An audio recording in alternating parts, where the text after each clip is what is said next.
നമസ്കാരം. ഇന്ന് നിയമസഭാ സമ്മേളനത്തിൽ പങ്കെടുക്കാനെത്തിയതിനെക്കുറിച്ച് തൻ്റെ നിലപാട് വ്യക്തമാക്കി രാഹുൽ മാങ്കൂട്ടത്തിൽ എം.എൽ.എ. താൻ പാർട്ടിയെ ധിക്കരിച്ചല്ല നിയമസഭാ സമ്മേളനത്തിൽ പങ്കെടുക്കുന്നത് എന്ന് അദ്ദേഹം ചൂണ്ടിക്കാട്ടി.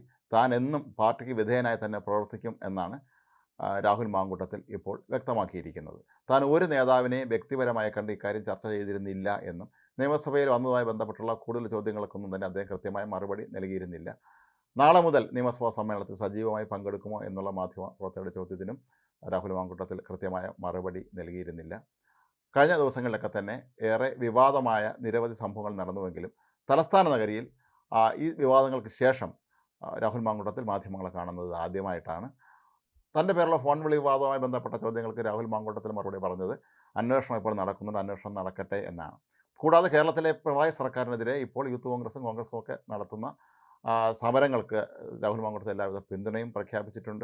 അല്പം മുമ്പാണ് രാഹുൽ മാങ്കൂട്ടത്തിലിനെ തിരുവനന്തപുരത്ത് എം.എൽ.എ. ക്വാർട്ടേഴ്സിന് സമീപം എസ്.ഐ പ്രവർത്തകർ തടഞ്ഞു വെച്ചത്. പിന്നീട് പോലീസ് എത്തി എസ്.ഐ പ്രവർത്തകരുടെ ബലം പ്രയോഗിച്ച് മോചിപ്പിച്ചതിന് ശേഷമാണ് രാഹുൽ മാങ്കൂട്ടത്തിൽ നിയമസഭയ്ക്ക് മുന്നിൽ മാധ്യമങ്ങളെ കണ്ടത്. ഏതായാലും ഫോൺ വിളി വിവാദവുമായി ബന്ധപ്പെട്ട് തൻ്റെ പേരുള്ള ആരോപണങ്ങളെക്കുറിച്ചുള്ള അന്വേഷണം നടക്കുകയാണെന്നും അതിനാൽ തന്നെ അതിനെക്കുറിച്ച് താൻ കൂടുതൽ പ്രതികരിക്കുന്നില്ല എന്നുമാണ് രാഹുൽ മാങ്കൂട്ടത്തിൽ വ്യക്തമാക്കിയത്.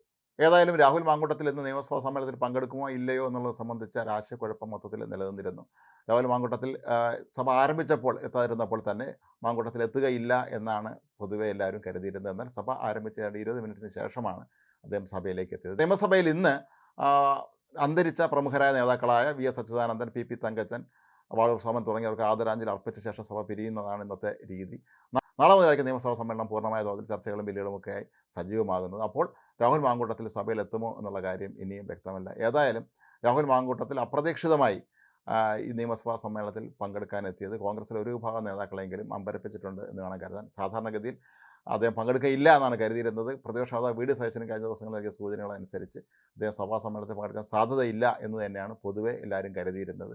എങ്കിലും രാഹുൽ മാങ്കൂട്ടത്തിൽ നിയമസഭയിൽ എത്തുകയും പുറത്ത് മാധ്യമങ്ങളോട് തൻ്റെ കൃത്യമായ നിലപാട് വ്യക്തമാക്കുകയും ചെയ്ത് താൻ എന്നും പാർട്ടിക്ക് വിധേയനായി തന്നെ പ്രവർത്തിക്കും, താൻ പാർട്ടിയെ ധിക്കരിച്ചല്ല ഈ നിയമസഭാ സമ്മേളനത്തിൽ പങ്കെടുക്കുന്നത് എന്നും അദ്ദേഹം വ്യക്തമാക്കിയിട്ടുണ്ട്.